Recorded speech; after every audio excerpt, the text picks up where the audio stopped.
Whoa! Hello, everyone. Okay, there we go. It's time for a change. Yeah. Whoa! Change is in the air, everybody. So this episode of American Brews and Tunes is a special one. It is another first for us. Yes, it is. is. Very, very exciting. Now, I know that at the end of last episode, we said that we were going to be releasing another of our one-off episodes, in particular, the album that was recommended by Nathan Heemstra, which is called Clean Up by the band Sun Life. Yeah, Sun Life. Opposite. It's the album Sun Life by the band Clean Up. Yes, Apologies. Yes. We actually already have that one recorded, and we're going to bump that to next week in honor of this very special episode that we're about to release for you today. Yeah, we're super excited for this episode. We got the opportunity to sit down with the two head brewers of Hollow Pointe Brewing right here in Nashville. Yeah, they're a fairly new brewery that we had a little bit of knowledge about, but we reached out to them and asked if they'd be willing to do an interview, and they said lo and yes. behold, they said yes. So just a couple of notes about this episode. The sound quality is going to be just a little bit different because the room we normally record in was not the room we recorded in for this one. It was a big echoey room, so there's a little bit of natural echo. Yeah, not too bad. Not too bad. And since we had 4 people instead of 2, it was difficult with the one microphone, but that's okay. Yep. I think we made sure that you could definitely hear Tyler and John from Hollow Pointe a little bit better than myself and Jesse, because their information's more exciting than our questions, I guess. Yeah. But I'm very happy with this episode. I am too. There's a lot of great content here, so if you're interested in craft beer at all, or maybe the process a brewer goes through, this will be a good episode for you to listen to. It's just really nice to hear some people who are really passionate about what they do. Yes. And these guys definitely are. So look at our website. We've got some cool... We're going to post the artwork for the 2 brews that Hollow Pointe does, and be sure to follow them on social medias. And if you listen to the episode, they say it again, but check out their Instagram. They are more active on there. And I believe over the next week or 2, they're going to have a special release of a Maibach at the pharmacy in Nashville. Yep. So be sure to follow their Instagram, and be sure to follow the pharmacy's social medias and whatnot, so you don't miss out on that, because it's going to be an awesome event, everybody. Yes. Come on now. So without further to-do, or is it ado? Ado. Without further ado. But I guess without further to-do also Why works? is it ado? I don't know. Without further ado. Without further ado. Ado. Anyway, without further to-do or ado, how you're feeling right now, you can choose now. Yeah. Choose whatever you want. Ado or to-do. But anyway, without further to do. Well, there's going to be one thing further to do. The theme song. So enjoy our theme song and then enjoy the episode. Whoa! And as always, thanks for listening. Yeah, thanks. Here's a theme song. You know it's not a mean song. It's a good song, just as it should song. American Brews and Tunes. Shibbity-beeby-dow! Hello and welcome to another episode of American Brews and Tunes. Tonight is a very special night. Right, Steve? Yeah, I'd say so. It's a very special night. This is a first for American Brews and Tunes. Yes, and a good first at that. So we've got some guests on this episode. We're going to interview a local brewery, Hollow Pointe Brewery, and with us we have Tyler. And John. Yes. The brewers, owners, founders, all the above, and probably even more. So tonight we're going to be talking about their brewery, how they got started, and we're going to be trying their 2 beers they currently have out right now. 2 beers, so we'll review those for you guys. Yes, and it'll be really great because then you guys can tell us all about them whenever we try it. Thanks for joining us. We really appreciate it. It's our pleasure. All right, so first we're having your Kolsch that you just released, right? This was keg 2 days ago. Keg 2 days ago, okay. As fresh as it gets. Yeah. Awesome. Yeah. So I guess the first thing to talk about, well, before we get into your history, I guess we'll review the beer. I know you do German-style beers. What's the inspiration behind that? Right, so at the moment we have 2 beers, and they both are German beers. I think that ultimately we're gonna consider ourselves continental beer brewers. So well, German, Belgian, and English style beers are really our forte. Okay. At the moment, we've got 2 German style beers, like I said, but that doesn't necessarily mean we're going to stick in that vein. Mm-hmm. Although our third one is also going to be a German beer too, which is already in the tanks. It's lagering and it'll be ready on May 1st. A little sneak peek. So, do you want to say what that is, or? I would, yeah, absolutely. What's it going to be? It's a Maibach. Awesome. Yeah. So, and it's actually we're brewing this one in collaboration with the pharmacy in East Nashville. Oh, really? Okay, very cool. So this is going to be a beer brewed with them and for them, and they're going to have it on there, and it's probably going to be a limited release. Probably do it once and then talk about. See how it goes. It's a good place to do a collaboration with because I know they like the German style. Oh yeah, being part beer garden and whatnot. It's a good beer garden beer too. Yeah, for sure. Yeah. So to answer the question about the inspiration, our heritage is German. We have Germans. Our last name is Ottwein, right? So there's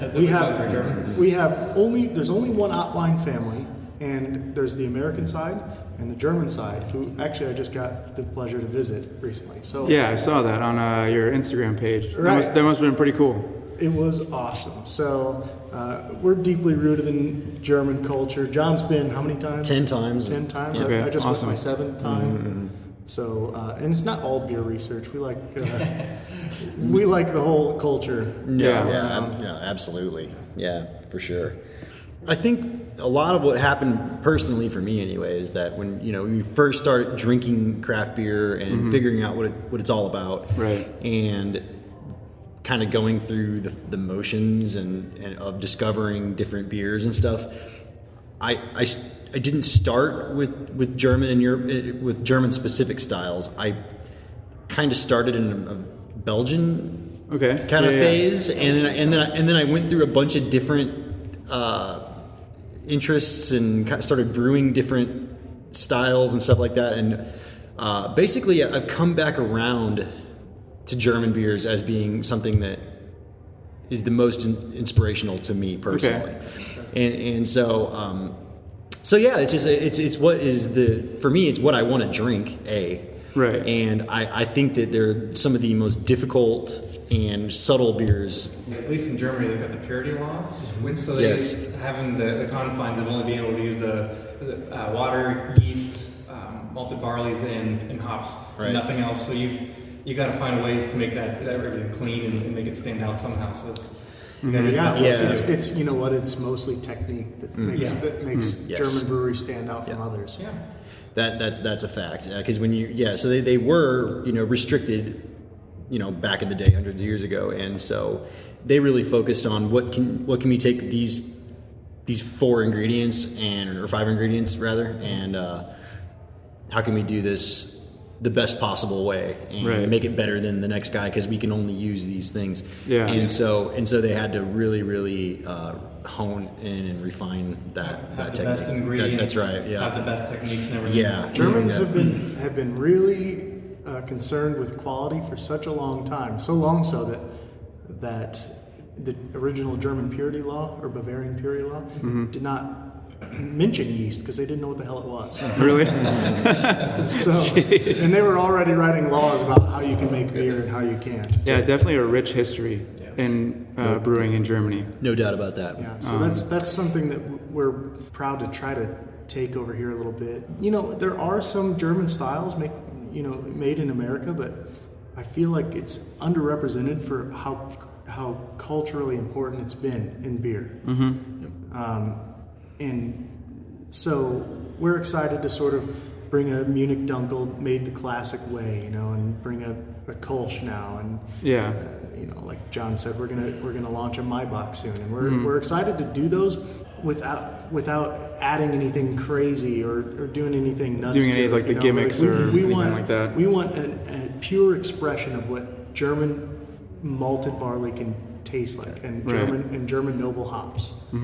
I really, what I'm looking forward to, and this hasn't happened yet, is I want a German person to drink my beer and say, this passes the quality shirts. That'd be That's exactly right. And so that's what we want to happen. We want this to be as true to style as possible, and we want it to work over there, and we want it to work over here. Right. Being in And Nashville, I bet you've got a pretty good chance of having Nashville being a touristy place, having someone from Germany come over here. I promise you, somebody from Germany's had one. I just don't know about it. You know right, what I mean? yeah. So I'm one of Just these wait to days. hear Yeah, about it. yeah, Oh, I get it. yeah. That's, we do the one day where I'm at a bar and there's a guy drinking my beer, speaking German to his Yeah. wife or whatever. That's going to be like, That would be like the I can't best wait. moment I ever.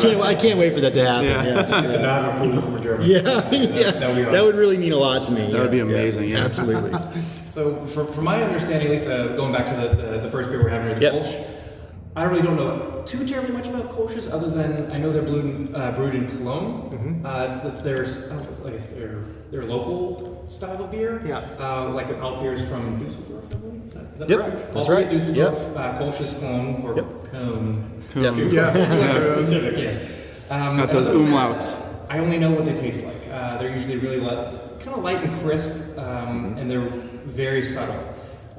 Yeah. Other than that, I don't know too terribly much about. That's the beauty of Kolsch too, is it's a difficult style to brew because it is subtle. It's very subtle. But it's at the same time a complex beer.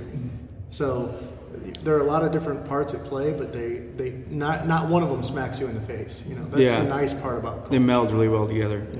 Yeah. I'm getting a little the smell on here. I'm getting a little bit of the sweetness from the malts is what I'm picking up. Oh, yes. Yep. There's a little bready tone. Yeah, it definitely smells very good. And that beer is 95% German malted Pilsner malt, and that's where all that bready sort of sweetness comes from. And that's one of the most delicious parts about not only that beer, but a lot of German lagers is that bready German malt.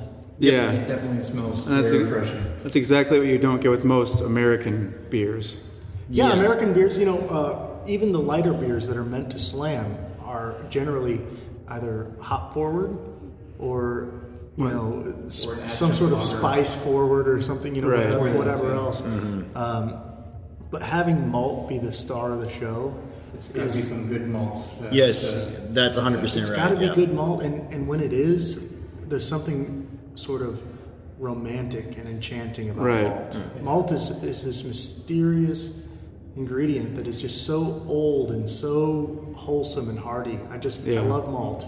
Yeah. And brewing a couple of malt forward styles to begin was like right in my wheelhouse. That's what I love to drink. I mean, Very that is cool. the backbone of any beer. So if you don't have a good malt, you got to find some way to either cover it up or lead in a different direction. So by putting that up front, it's got to be good. Yeah, that's exactly right. And everything in this beer, like he mentioned earlier, is Weirmann Pilsner malt. It's the best you can buy, and it comes in 55-pound sacks from Germany.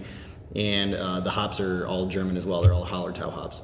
And the remaining part of the grist is wheat malt. We got about 5% wheat malt in there too. And but yeah, so so in this kind of style, there's no reason to take a risk on using malt that you don't 100% believe in. Yeah. And If we were brewing an IPA, we might. you do. That, might get away with- the hops are the stars in IPAs. So Yes. it's Right. That's exactly right. Yeah. And I think it's important that people understand as well that like once we've gotten on our feet a little bit and we've grown and we've got a brick and mortar spot, we will be brewing American styles as well. Yeah. It's not at all that we are limiting ourselves off the bat. Yeah.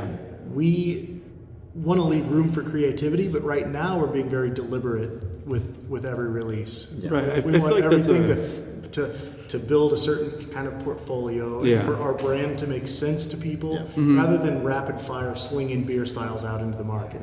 Speaking of brand, how did you guys come up with Hollow Pointe? Right, so that's a story that would be better told by our partner Roger, but here's the gist. He worked in Hollywood, an audio engineer, He's a music editor. editor, Yeah. works on films and a lot of films and TV shows you've heard of, Okay. like The Blacklist. Was Yeah, on that's- there. Okay, wow. That's big. Yeah. He did And- Atomic Blonde and and he worked. a He bunch worked of other. Wow. Yeah, he's That's pretty big credits. Yeah, so he's our the president of the brewery. He's our third partner, just Tyler, Roger, and me, and that's it. And so Roger had a good relationship with his boss. He was a good friend, and his boss had a little music editing company called Hollow Pointe. Okay. With an E at the end, and he never would tell anybody why there was an E on it. He was like he was a cryptic guy. Well, he passed away, so it's a little bit of a sort of.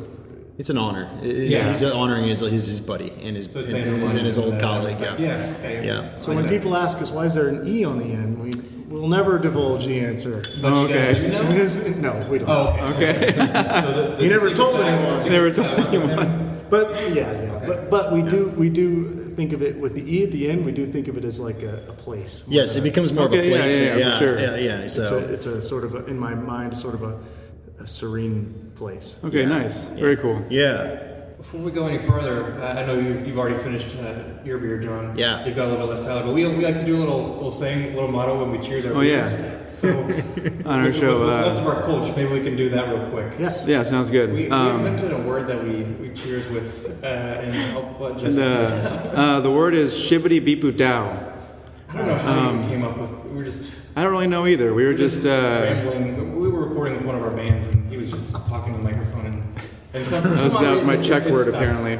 So that became our cheers word. We say that every episode. That's sort of my when I'm doing scat jazz. That's sort of shibbity calling chop card. chop chop. I think that's what you were doing. Maybe probably kind of reminds me of Doug. You know. Doug? Yeah. Yes. That's a throwback.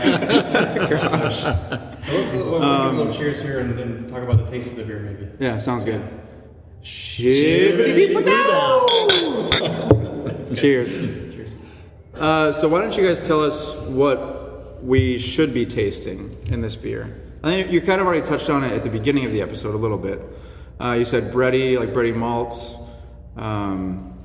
That's pretty much. How about this? I'll lead with the ingredients. Okay. The ingredients taste like individually because everybody tastes things differently, and I don't That's a good point. I don't like to palate bully people into tasting what I taste. You don't taste this. You're not a real beer fan. But I'll give you a quick rundown of the ingredients involved and what those should lend to a beer. Okay, what brewers expect out of them. That's perfect. 95% of the grist is Weirmann Pilsner malt, which is about the palest base malt that you can find. And grist is just the bill of your grains, correct? Yes.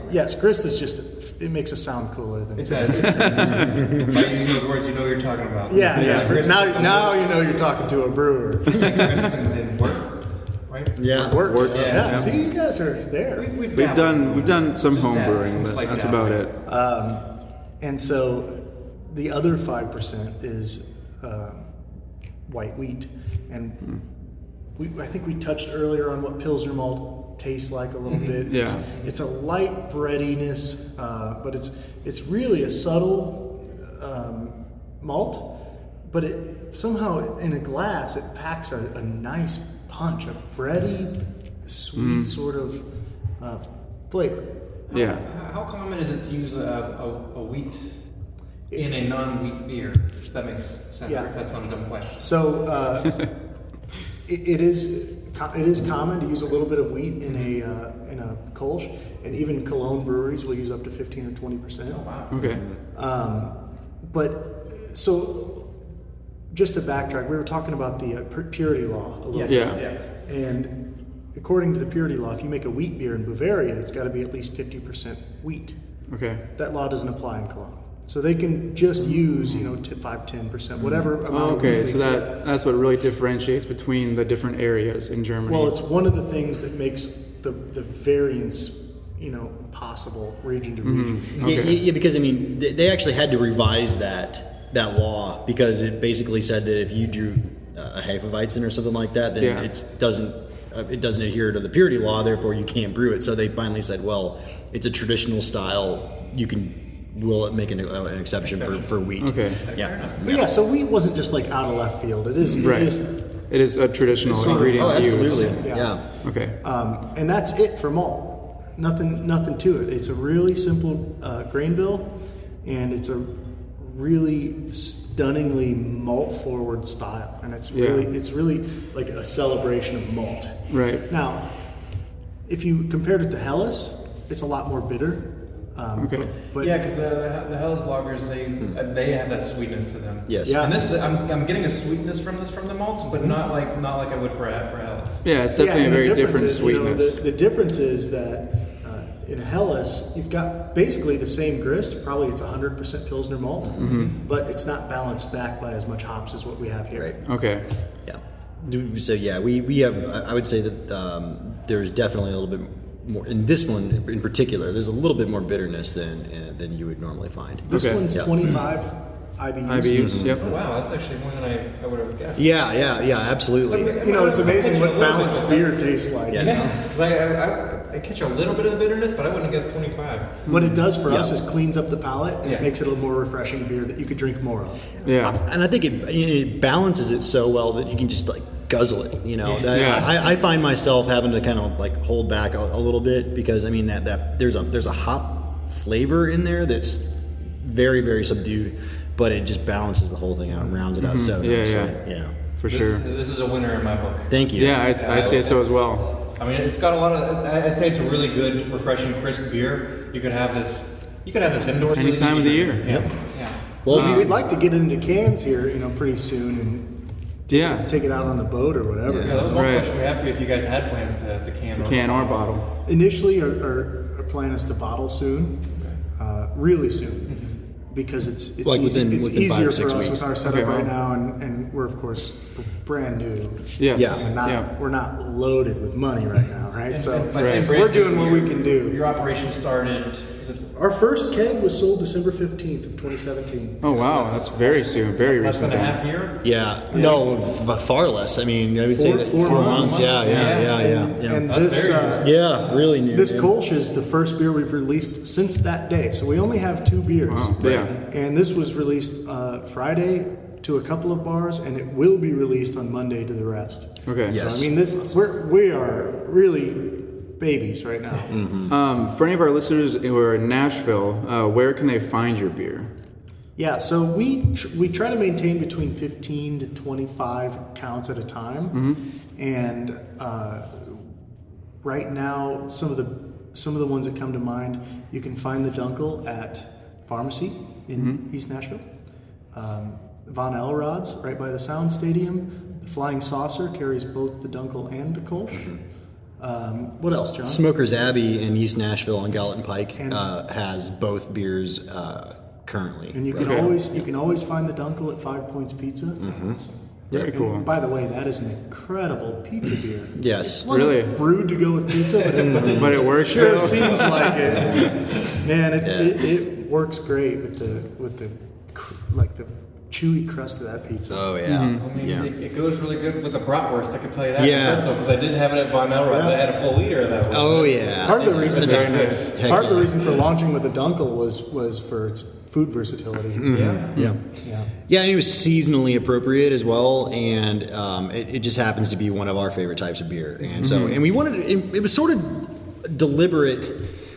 We wanted to make a statement with our first beer that hey, we're not doing another IPA, and, Right. You know, and we wanted to make a just like kind of make a statement that this is who we are, and this is what we're going to do, and we're not taking the most maybe the road most traveled, and we're kind of we're trying to stand apart and just let everybody know that this is what we're all about, and we're not following trends. The And trends were yeah. like IPAs were big, and then sours got big, and now it's the Yep. New England style. Yeah. So Yep. you're- That's- So yeah. I like to maybe this is wishful thinking, right?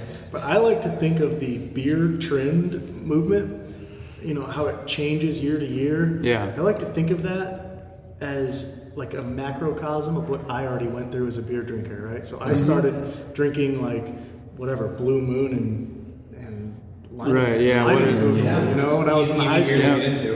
And exactly the accessible kind of craft beers. Yeah. Like if you're ever a little kid and like maybe your dad gives you a sip of beer, if you just get your hands on one somehow, maybe like a Budweiser or a Bud Light, that's probably what you find. Right. Like, ooh, this isn't really.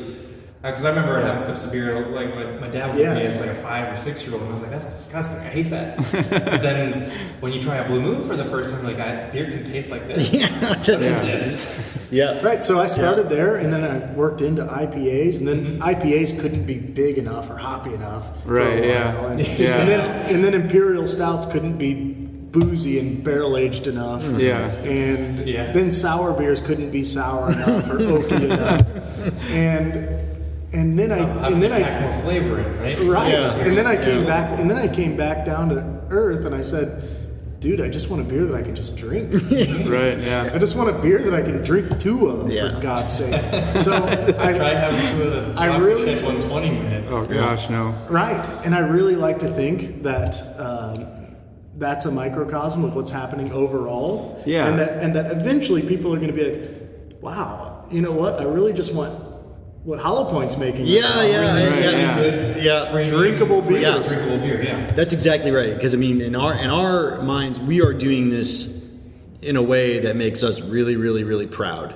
Right. And we have nothing to hide. And and everything we do, we stand behind 100%. And so I think when people finally come around to realize that these are the kind of beers that they want to drink, we'll be there. We'll be there waiting for them, and they'll be welcome. So And if that never happens, you will keep making it. we'll keep making it.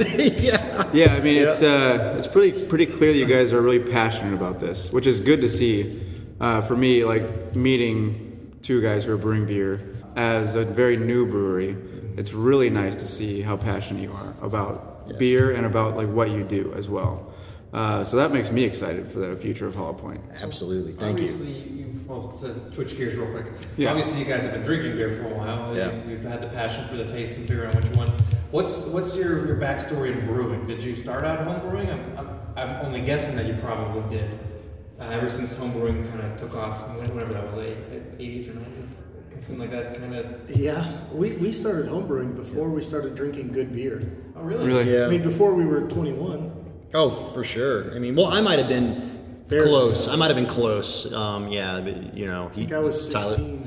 Yeah. So I Brewing mean, at 16. yeah. So Also, are you guys from Nashville or are you from elsewhere?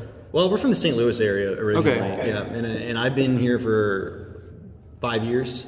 Tyler's been here for 4.5 or so. And I really think that has a lot to do with pushing us, because being in that beer scene, there's so much available, and there are so many different. There are breweries doing German styles, and there are breweries doing English, like Civil Life in Germany. In Germany, in St. Louis is doing English style beers Yes. a lot of the time.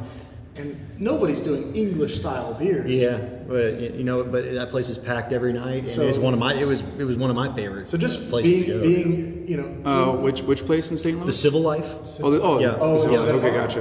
It's a brewery. Oh, it's a brewery. I've never heard of it. Okay. they just do amazing stuff that you wouldn't find in Nashville. So I think Okay. being in St. Louis pushed us a little bit. I think is Urban Chestnut from? Yeah. Because I know they started to do some. They have a- maybe Yeah. they haven't. I don't know. I know they do a couple of German style. Well, no. Big time. That's the thing. That's Vic. I think that's Vickel. Zwickel is like their flagship beer. And, Yeah, that's a pretty good beer as well. I lived pretty close to Amazing beer. Urban Chestnut when I lived in St. Louis, and I was there really, really frequently. And I have to say, I don't think I thought about it I don't think I really deliberately thought about this, but I think that was an inspiration for me to see that it could be done. Right, That these types of beers not only can be done and Like what am I trying to say? it could be done in America. Yeah, no, exactly. But can also be yes, done but well. just sell like crazy. So that kind of gave you a little bit of inspiration. Absolutely, yeah. No, for I think for sure it did.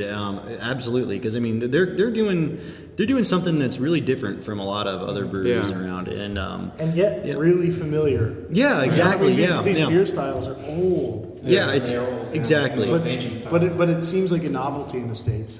Oh yeah, which is kind of unfortunate, really. Go across the Well, seas. we're that's working on everything. it. They have. Yeah, we're working on it. Don't worry about it. We love Urban Chestnut a lot. oh, And, yeah.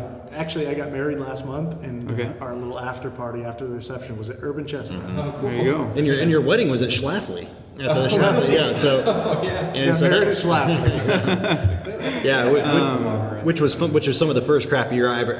I remember the first crap beer that I remember buying or having my dad buy for me was the Scotch Ale, and I just drank that Yeah. over and over and over and over again. And so, yeah, I was drinking Schlafly far before. There are still some you know. styles I can't, like the oatmeal stout and the coffee stout. I Yeah. still can't find better examples than Schlafly's. Yeah, Schlafly's a good absolutely. Maybe they're not. Yeah. Maybe they're not like the cool kids.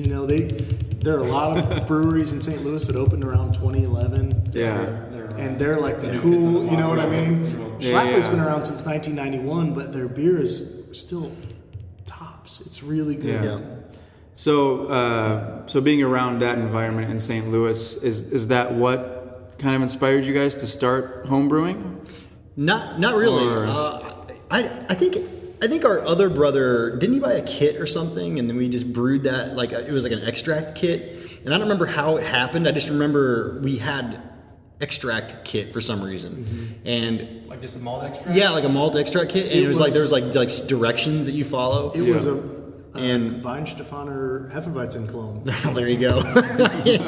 For our listeners, when we say malt extract, that's usually in liquid form, correct? It's already, Yeah, it's like everything's been taken care of and processed, so it's in a liquid form. You just boil it. Boil Just it. boil it. Yeah, There's yeah. no need to go through converting the starch to sugar. You don't need to. It's a sugary, syrupy goo. You That's need to put the grains in a mill. You don't need to, Yeah. to do the what do you call it? The boil mash. it, mashing. You don't Yeah. mash it or mash out or anything. It's just, I mean, if you want to get, I mean, you could do this with like a glass carboy fermenter and a pot, a big kettle, and like that's Just really take some of the equipment Yeah. and the startup The first- expense out of it. the first one we did was a malt extract, Right. Mr. Beer. I don't know if Yeah. I'm sure you're Of course. familiar with them. We did that, and then we kind of graduated to some higher, small. Like I think we only did 1 gallon at a time, but Yeah. we moved on to some bigger kits. and I think that if you do genuinely enjoy homebrewing, you do graduate and you try to figure out how you can do things better and improve on clarity and everything. And that's exactly the path that we took. You know, we started off here, and we said, how can we do this better? And it required buying a bunch of stuff and more room and more time and all that stuff. And What was the jump between home brewing to actual brewing? As far as like the production of the beer itself, did you have a bunch of recipes in mind, or did you have this one like the Here's what it was. Not going to college and not having anything else to do. No, I'm just kidding. But it did seem like the natural answer for like, what the hell am I going to do when I get older? Yeah. Well, when I got deep into homebrewing, and that was all that I did, I actually took an internship at Four Hands Brewery in St. Louis, and so that's how I learned how to commercially brew beer and learn the ropes on what this looks like in a big Yes, scale. exactly. And so when I did that, that's when my mind was made up that this is what I'm doing, and so that's how it happened for me. And so that was the big kickstart for me. It was when I did that, and I knew for certain that was the path that I needed to take. Right. How long was the internship, and what kind of things did they have you do? So it was a 2-month internship, and I was there every day, and I was there 8+ hours a day. So I had to do side work, just to pay the bills and stuff on the weekends and everything. And so they started me off just cleaning kegs and The fun work. yeah, just graining, That's the classic taking entry-level taking the grain out of the mash tun, and just doing stuff like that. And then eventually they felt good about letting me do stuff on my own. Yeah. And so they kind of cut me loose towards the end there, and that felt really good to be trusted, and I didn't to be able to handle the system. So I mean, I did. I mean, there was not one job in the brewery that I didn't do. Right. And that includes bartending. I mean, I did that. So I did you that. Yeah, I did. literally everything. I did everything. Yes. And so yeah. I mean, in a lot of it, I mean, honestly, being a brewer is probably 80% janitor. Yeah. You're just cleaning things, and you're organizing things and making sure everything's where it needs to go, and you have to keep a clean place, otherwise bad things can happen. Yeah, So, very bad things. yeah. Can happen. Well, yeah. The beer in the facilities. And then Tyler had some brewing experience too in Chicago. You should tell him about that. Yeah. When I moved up to Chicago, I got a brewing internship with Lake Effect Brewing up there, and they're growing all the time still. And I just saw today that they're releasing a barrel-aged saison. Really? So they've moved on from the kind of style. Yeah. Not moved on. I'm sure they're still brewing them, but the kind of stuff we were doing back then was pretty basic stuff. I also worked for a couple of years at Andersonville Brewing Company, and was a full-time brewer there. And that was a 5-barrel system, so pretty small, but it was really cool to get in the brewing community in Chicago. And we did collaborations with other breweries and went to these like huge, shiny breweries and was like completely in awe. And then I got to like fiddle with the valves at the same time, so it was like super cool. That's pretty awesome. And going to festivals and meeting all the brewers and all the different owners, and so it was just a lot of fun. That was a super cool time. Very nice. Yeah. So from your time since then, when you guys got to Nashville, how long was it before you did start to well, actually, let me ask you this question. Where do you guys brew currently? So, first of all, I just realized that I'm talking way louder than Tyler. I hope that just doesn't matter. I mean, I'm like yelling, I feel like, and I apologize. It'll be all right. So, right now we are brewing at Blackstone. Okay. And Blackstone has a newer facility. It's a couple of years old. On Clifton. It's near the Vanderbilt Hospital, but on the other side of Charlotte Pike. And if you haven't been there, you should go there because I mean it's pretty impressive. Everything in there is brand new and shiny and just it's top of the line. I mean it's fantastic. And their tap room's awesome. It's cozy, and you should check it out. And so that's where our beer is made at the moment. Okay.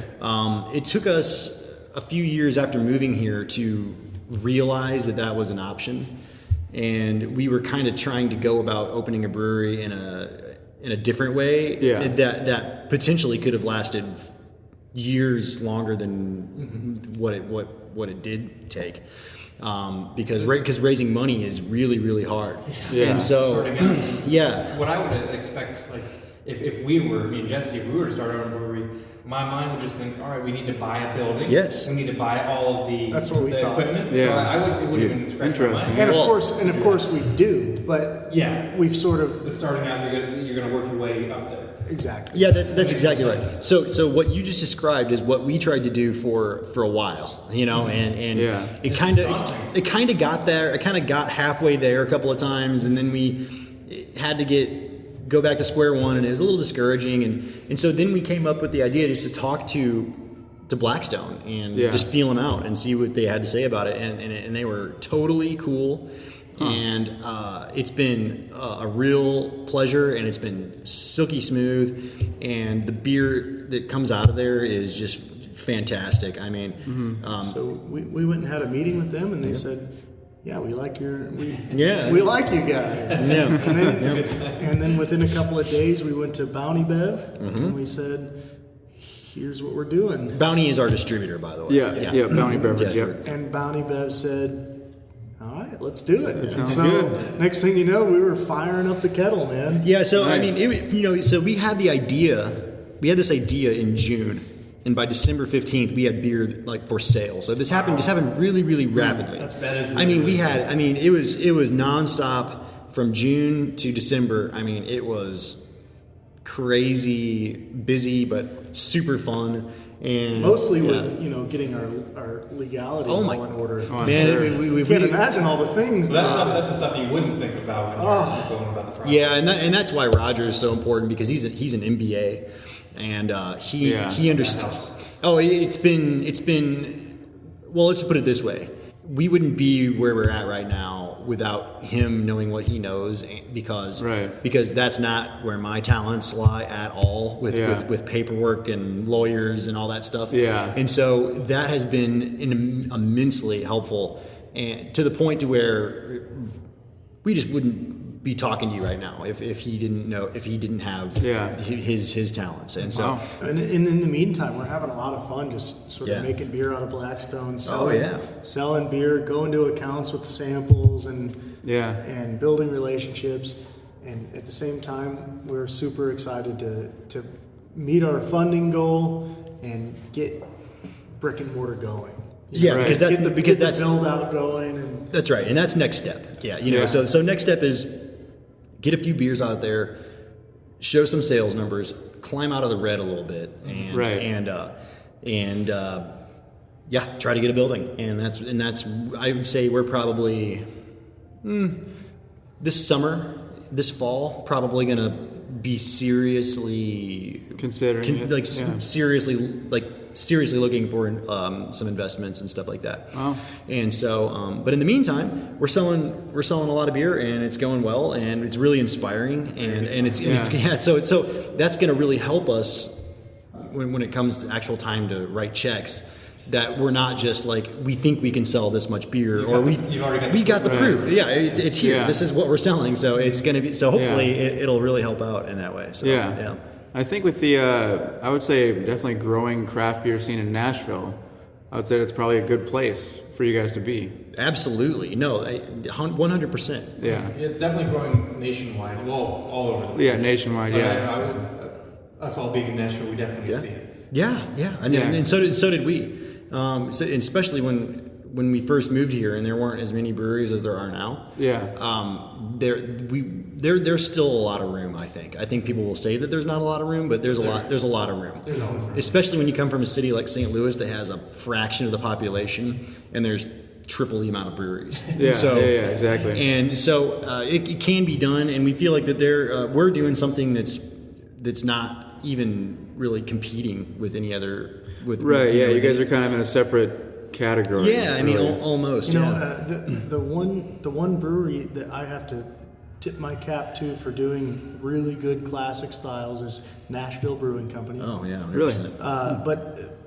But those guys are good friends of ours, and we consider this like a partnership in building that education. Mm-hmm. Right. So I feel like the more beer they sell, the more beer I sell, and I hope they feel the same way. Yeah. I really truly don't feel competitive with the breweries that are doing the styles that we're in love with. Right now, we're laying foundations for this type of beer, and so is Nashville Brewing. Yeah. And their success is our success because more people find out about that. Hey, this can be done, and it can be done well. Yeah. That it means nothing more. So it just means that we can grow from there, and people will start figuring out for themselves that this isn't just one brewery just doing something different. This is a movement. So if you guys are listening and you haven't. Am I allowed to talk directly to them? Yeah, go for it. I'm going to talk directly to the listeners now. You guys heard it. If you haven't had Nashville Brewing Company before, you need to get out there and find it. Flying Saucer always has one of them. The Nashville Brewing Company lager is a Helles, and it's a delicious example of a Helles. But they also did a black lager over the winter for a seasonal.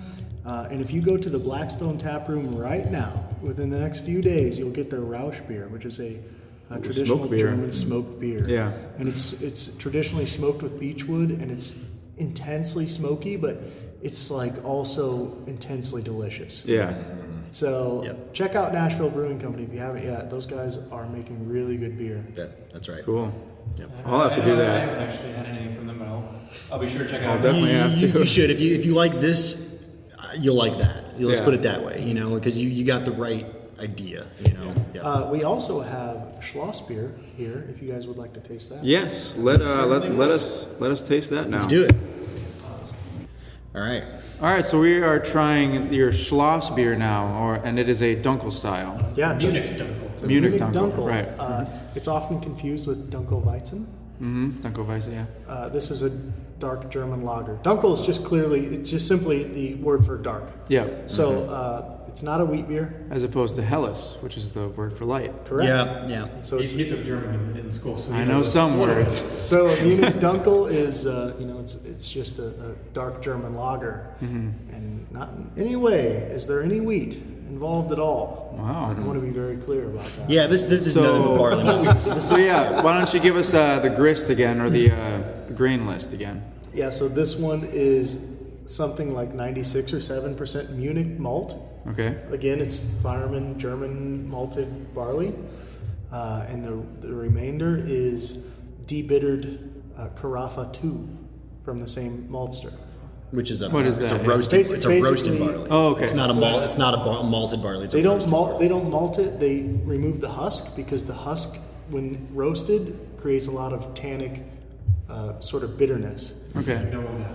We don't want that. So they take the husk off of it and then roast it. and then we use it in it can. There still can be a little bit of roast involved, but in the Small amount that we use. yeah, in that degree that we use, it's just not. It's not roasty.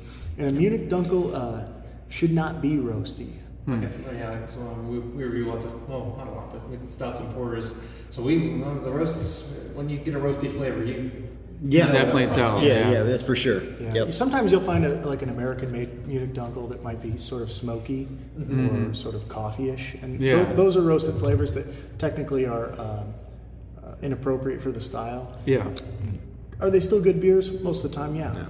Probably are. just not as traditional. Traditional, yeah. Like I said, But are they good Dunkels? Probably not. If they're roasty. Right. Yeah, it's something other than a dunkel, maybe. Yep, that's right. So Yeah. if we like I said, if we stack these up side by side, I can stand behind this one with all of my heart, and so that's for sure. Yeah. What we love about this beer and this style is that that Munich malt gives it so much toast. Mm-hmm. It's got a lot of depth of flavor, but it's also a light-bodied beer, and it's really easy drinking. Yeah, I'd say so. Yeah. Not quite as easy as the Kolsch, but I mean, it's still way easier than a porter or a stout. No or anything question like about that. Yeah, for you listeners, the most obvious difference between the two beers, if you were to hold them up side by side without tasting, is the color. Yeah. Like we were talking about with the Kolsch, it was very clear, whereas this one you can hold it up to a light and you can see through it.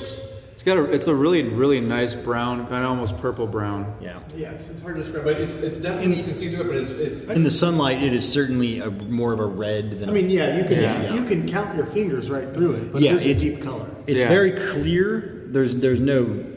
It's not hazy or chunky or anything like that. It's a very clear beer. Very Yeah. Yes, it is filtered. Yep, all our beers are filtered, and so. But yeah, it's definitely not black. And right. Yeah, so it's not going to be as dark as a stout or even. that's right. Yep. Mm-hmm. And like you said, it's probably even more red than maybe some brown is that you probably would find. Yeah, Yes, there's no a lot question. of like scarlet red coming through the edges there. Mm-hmm. Yeah. No question. It's a beautiful beer. I like looking at it. I tend to admire it pretty often. But Tell them about like what's the flavor profile and how does it go down? Because you describe that better than I do. Yeah. So a Munich Dunkel has a distinct set of characteristics. It starts with toast, and then there's a center. Right on the center of the palate, you get this nice caramel sweetness. In the freshest examples, you can get some like light chocolate. It fades pretty quickly. I really like drinking this one fresh. You get some like really nice chocolate, and then it finishes super dry. Yeah. And that makes it all the more drinkable. Yeah. It's not a heavy beer, it's not a sweet beer, but it does have that like nice center Munich juicy malt sort of sweetness, and then it finishes dry. That's right, and it finishes quickly, so it doesn't have a lingering flavor of anything, and then that's what I like in almost all beers. I don't want to be tasting it for 5 minutes. Yeah, I kind of and so. But when you have a good beer that tastes like that and it goes away, you're going for You got to drink more. Yeah. Remember when I told you that I wasn't going to tell you what to taste? But the way you described it though is exactly broke my rule. how it tastes. Should we give a little cheers and taste it? Yeah. See if we can You got to find remind me the word. Yeah, I was gonna say, do you remember the magic word? Shibbidi-bee-boo-dow. All right, got it. I got it. All right, here we go. Cheers, guys. Post. Roast, yeah. Well, off the bat, I can attest to everything that you said. Definitely bready up front, and I am getting that caramel notes in there. Yeah, for sure. And it is very brief, just like you said as well. Like only for maybe a second, you can taste that kind of a little bit different sweetness than the breadiness of it. Yeah. And it's the sweetness compared to the Kolsch is very different. Yes. Yeah, Yes, the very Kolsch, different. It was the sweetness straight from the malts. Yep. There's a real crispness. Right. Where this one, I'd still say it's like crisp and clean, but not at all in any way like the Kolsch. Yeah, I mean this is technically a drier beer, but that Munich malt gives it that sweetness. Like we talked about earlier with the Kolsch having, hop bitterness sort of balance it out. This one has a little less bitterness. What's the IBU? 23. 20? Which seems kind of weird, but it balances it, as you can tell, really well. Yeah, I think so. And with any less, I would think the perceived sweetness would be maybe too much. That's it. And so this, with a little bit higher IBU, it really balances it out. And I mean, with all of our stuff, I mean, we're trying to make this drinkable. We're not trying to slam anything in your face. Everything that I brew, I say that it has to pass the liter test, and that is, can I sit down at the bar and have a liter and slam a liter? Yeah. I don't mean not chugging. like chugging. I'm not slamming a liter. But can I drink a liter in a sitting? Between the beginning of the liter That's and the important to me. Your beer will warm up by the end of that liter. Yeah. When the beer's warmer, you definitely taste it a lot more. So if your beer can't hold up to it by the end of that liter, it might not be the best one. Yeah. So Yeah, the liter for sure. The liter test has two facets. When it's warm, does it still taste good? The same way. Yeah. And can you drink a liter of this beer? Yeah. Or is it heavy and syrupy, or is it too sweet or too bitter? And in all of our beers, we have to pass the liter test. That's a good. I think it's a really good test to have. Yeah.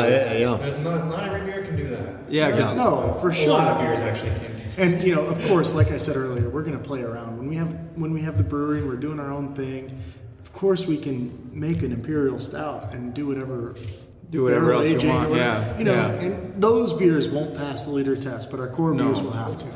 But yeah, I really like that though. Like, I think it's a good place that you guys are starting out with, or with these two beers anyway. Yeah. Yeah, we're glad you think so. And it's amazing that you're passionate about it too. Yeah. Which is super cool to hear. And I do want to say really quickly, I know for a fact that you can drink 10 of these beers. It's been proven. Yeah, it's been proven. Well, you maybe have you might have worked on your tolerance a bit more than So all more of than me. all of our core beers have to pass the 160 ounce test. But yeah, when we first released this beer, the first night we had the launch event at Smokers Abbey in East Nashville. We had our family in town and everything, and we were all in just incredible moods because we had finally gotten this thing that we've been working so hard to get. Yeah. And I think I drank 10 or 11 beers that night, and so did you, and so did Dad, and so did Casey. And I mean, It was a jovial atmosphere. oh man! And then we had another event the following day at Jack Brown's, and we did it again. And so by the third day, So when you finally saw the fruits of your labor, you partook in those we fruits. we did, man. We did not hold back, and it was like I said, I don't think I drank for a couple of weeks after that, but it was well worth it. That was some of the honestly, truly one of the best. That was one of the best weekends of my entire life. So Yeah. That sounds It's pretty very awesome. cool. Tyler, I noticed you when you gave the description of the beer. I did go on your guys' website just to see everything I could find, and I did see that you are certified as a Cicerone. Yeah. Is that basically you're certified in tasting beers? Is that all? What all does that encompass? So think of it as a sommelier for beer. And that's for wine. It's for wine. Yeah. Correct. Okay. And so it's knowing beer from several angles, tasting beer, identifying beer, tasting and identifying off flavors, and one of the biggest aspects is pairing beer with food, which is why that's, for me, experiencing beer is better than drinking beer. Tasting beer is cool. I like the way the beer tastes. I like tasting beer. But experiencing a beer on the right afternoon in the right beer garden with the right food, that's what makes me passionate about beer. It's the whole experience. And food is a huge part for me of like experiencing beer, because beer forever and ever is an expression of culture. Yeah. It's go anywhere and drink the local beer, and that's an expression of what their culture is, drinks, eats. So pairing beer with food is probably the part of being a Cicerone that gives me the sort of different perspective. And I think that most brewers don't necessarily look at beer the same way. Yeah.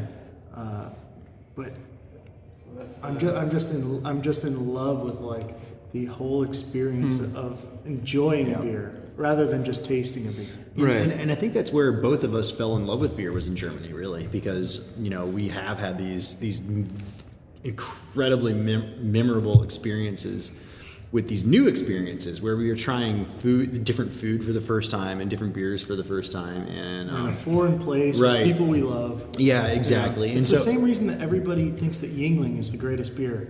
It's because they were on vacation and they were having a good time, and they have an association with Yuengling. Right.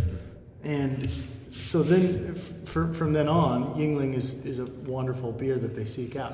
Now, Except for me, I grew up with the Yuengling beer. Now, You go to a bar and ask for a lager, you get a Yuengling. Yeah. do I enjoy drinking a bottle of Yuengling? Yes, I do.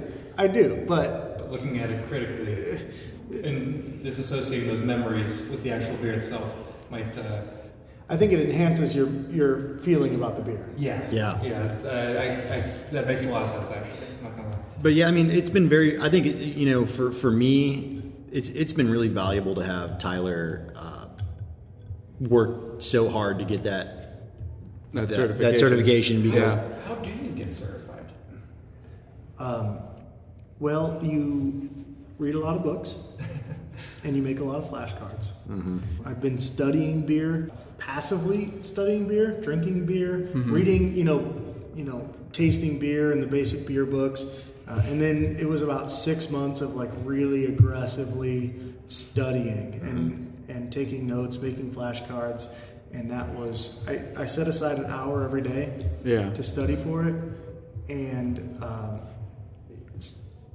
mostly it was reading and memorizing stuff. But at the same time, every meal that I ate, I either paired a beer with it or I thought about what beer I would pair with it and why.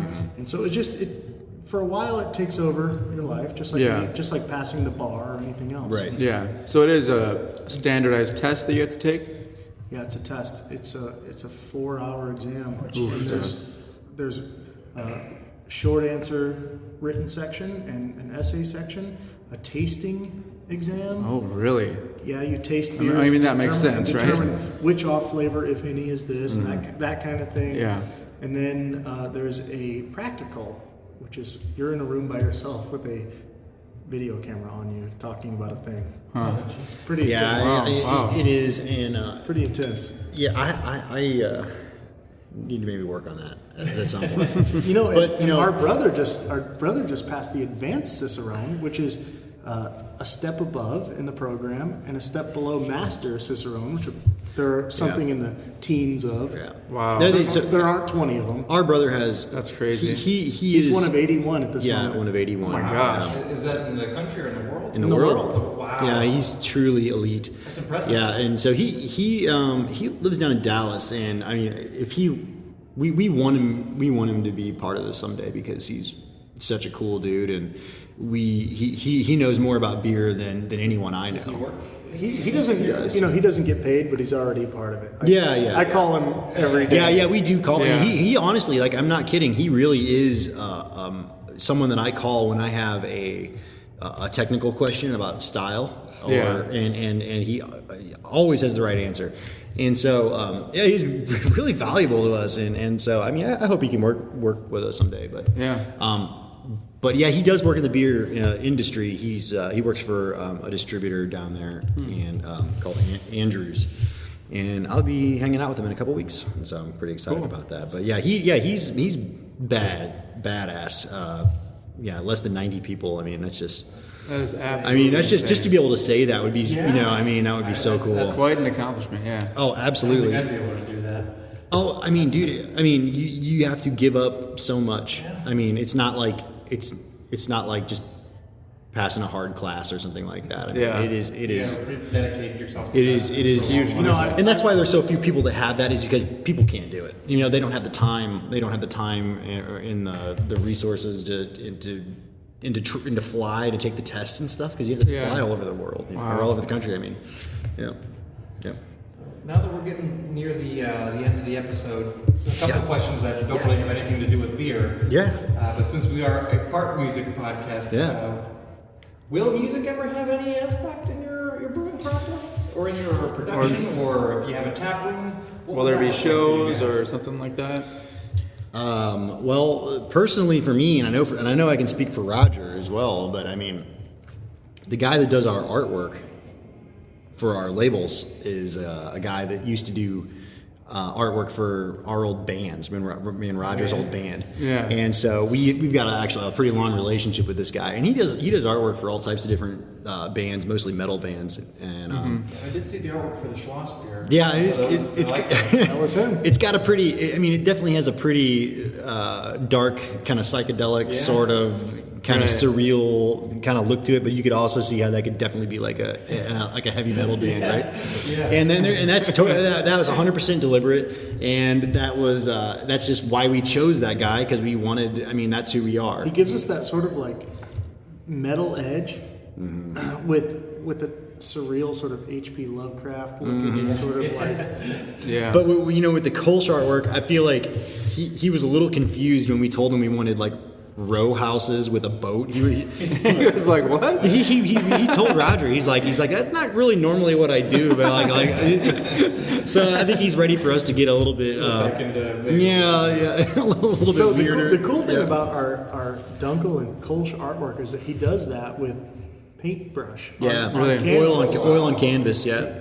It's not pretty against that impressive. after looking at that. Yeah. That's really It's impressive. really impressive. If you look at the details, you can see all the little You can see splatters. brush strokes and stuff, and it's just, Very cool. Yeah, so We he. can put pictures of those on our website for all your listeners to look at if you guys are cool with that. Absolutely. Yeah. So for me, music, has always been a big part of my life, and it's always been a big part of Roger's life, because we've been playing in bands together for almost 20 years, and that's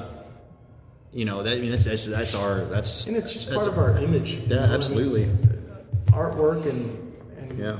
And that has a big part to do with it too. we're metal guys, and Yeah. You got good artwork for people to look at the beer and say, I want to try that. Yeah. But then you got the actual good beer to back Right. it up. Yeah, that's exactly right. So it's not just a gimmick or whatever. Yeah. And so I think when we have our own tap room, it's probably going to come through in a more real way. And it's not just going to be label artwork, but of course we're not trying to scare people away either. Like we're just saying, of course we're still going to have this long metal hair. Yeah. Yeah. People would have tap room and have actual paintings of the beer. Yeah, that would be really cool, 100%. Those paintings on the wall, yeah. Very cool. That is very, very true. And I've kind of got visions, and this may change when the time comes, but I sort of have visions of like having some shows and stuff there at the brewery, and just making sure that we're like welcoming to like bands that want to play in Nashville, and we want to be the sponsor or be the host, and just and that's kind of what we want to do, instead of just saying, oh yeah, we live in Music City and we're music people. It's like we want to like back it up, and so honestly, like I would say that it's a huge part of what we do, and it's a huge inspiration for what we do, and we like that a lot when music. Yeah, exactly. Yeah. And so, but before I was brewing beer, man, I was playing in bands and listening to metal, and both big metal hits. yeah, that's right. Yeah, that's right. I could go on What are for some hours. of your favorite bands? Not just metal, but all over the place. Like, what do you, if you had like 5 or even just a couple handful of favorite bands, what would they be? Oh wow, Judas Priest. Judas Priest. Yeah, and I'm actually going to see Judas Priest in Dallas, where my brother lives, my other brother, and at the end of the month. So I'm going to be seeing Judas Priest for the 3rd time. That'll be pretty cool. That'd be pretty awesome. So they're big. They've been around for a long while. My fiance has a Judas Priest like rib tattoo. On like the side of it, and so If you she's want to get a rib tattoo, yeah, gotta be she's dedicated. dead. Yeah, she's Really dedicated. She's pretty dead serious about it. Yeah, that's right. Yeah, man. Some of my, Carcass is probably one of my favorite metal bands of all time. I mean, I've never heard of it, but the name sounds pretty metal. Pretty metal, yeah. Yeah, and they've done it all. They kind of started. They started a different way than they ended. You know what I mean? Like their first album, like and their second album, and their third album, and their fourth and fifth album were all totally different. Yeah. And so I like to that's see that over bands. yeah, and so that's sort of what I like about them, because like they started off and they were like 16 or 17 and they didn't even know how to play their instruments and stuff, and there's something really cool about that, Yeah. And because I did that too. I mean, like when I started playing the drums, I totally winged it, and we didn't even mic my bass drum for a while because like I couldn't play. And so I like them for a lot of reasons, but that's one of the big reasons why I like them. Very cool. Yeah, absolutely. And Merciful Fate, another one of our favorite bands, classic heavy metal. I don't think I've heard of them either. Have you heard of King Diamond? I don't think I have. Okay. Well, Other than the real big names, metal's not my. Sure. Yeah. No. It's all. I know Judas Priest and Iron Maiden. There you go. Yeah. Yeah. Some of the big ones, but that's. Sure. Yeah, I grew up with like skate punk. Yeah, and honestly, maybe after we can talk, but I did too. Yeah. And so, Good place to get your foot in the door. oh God, that's when people turn the podcast off and we start talking about skate punk. What I used to listen to. Yeah. Oh man. How about you, Tyler? Any favorite bands? I still have a soft spot for the old '90s grunge. That I had. for sure. My first album ever was Frog Stomp from Silverchair. And of course, I had some Soundgarden and that kind of thing. I still listen to those. Yeah. Soundgarden, I really like Soundgarden. I only had their the one album with Spoon Man on it. Down the Super Unknown. Yeah. They had some weird stuff with time signatures on a lot of those songs, and I thought it was really cool. But as far as like the grunge scene goes, we had a very recent episode where you reviewed Jawbreakers. Dear You, I don't know if you're listening to too much of Jawbreaker, but they're a band definitely worth checking out. They toured with Nirvana a couple times, and they had a lot of. They weren't a huge band, but they had a really big underground following. Yeah, so definitely worth checking out. Wow. And they're still around? Is that what you said? They took a 22-year hiatus, and they just recently, like this past year, did a couple of reunion shows. Cool. Yeah, man. And that's the kind of stuff that before I knew what metal was, I guess that was the stuff that I was listening to when I was a kid. But I remember specifically, real quickly, I promise to make this brief, but I remember specifically when metal became when the light switch turned on for me. Turned on, yeah. My uncle got for my 10th birthday got me Countdown to Extinction by Megadeth. Okay, yeah. And I remember listening to that.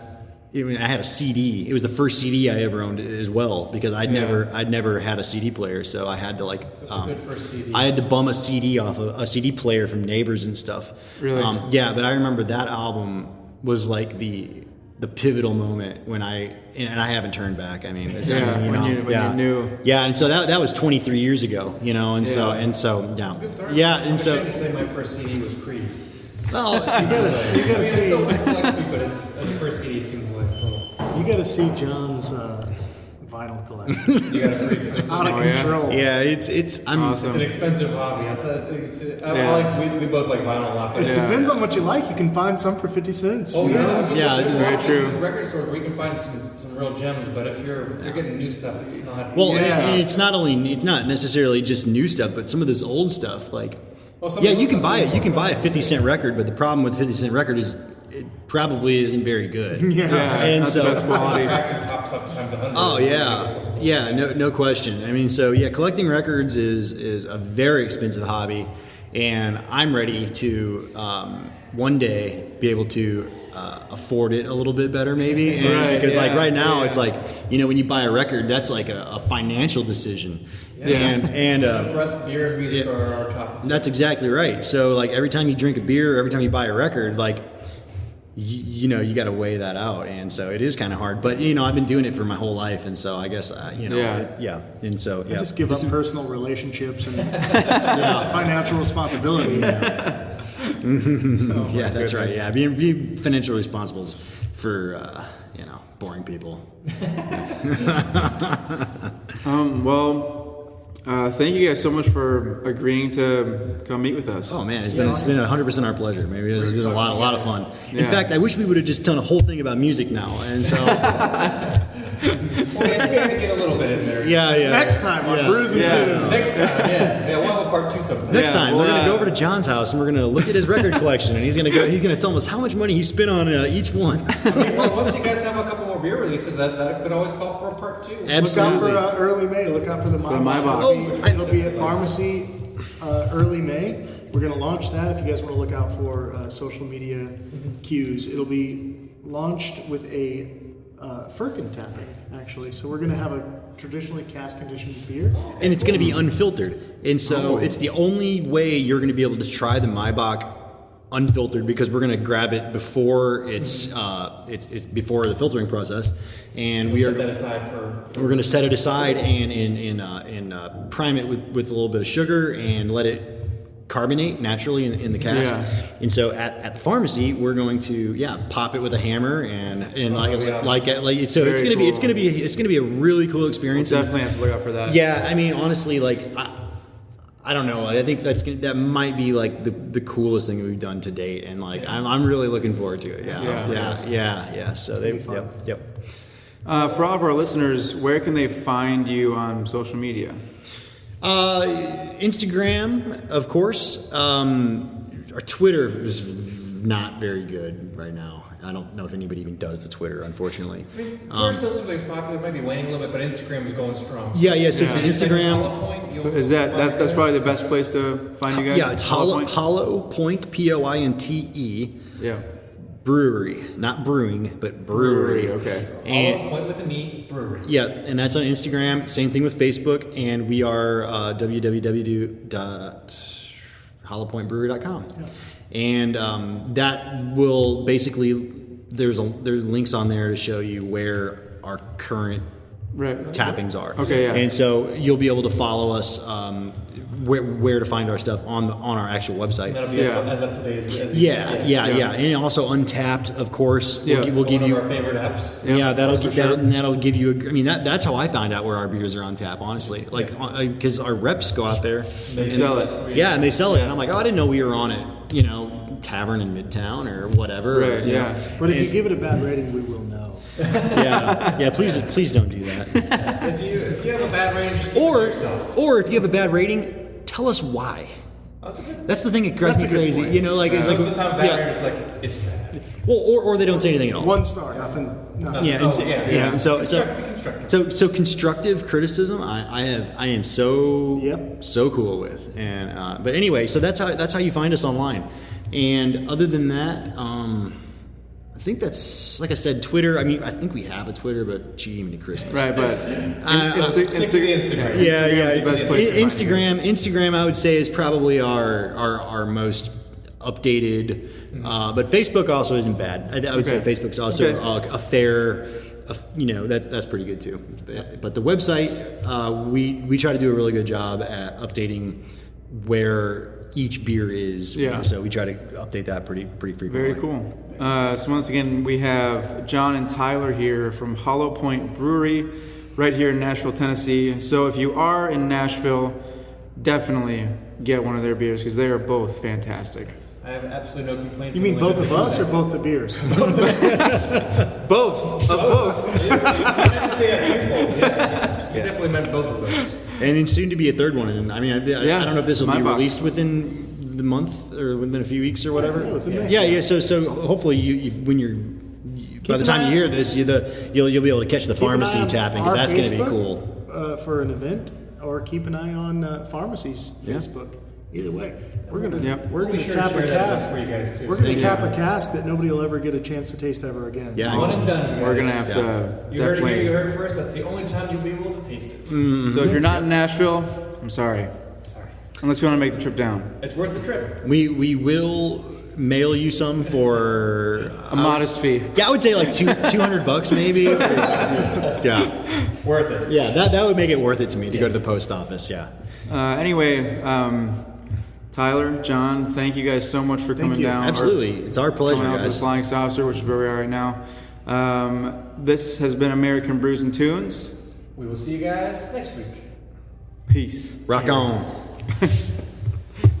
Here's a theme song, it's not a mean song. It's a good song, just as it should song. American Brews and Tunes. Shibbity-beeby-da.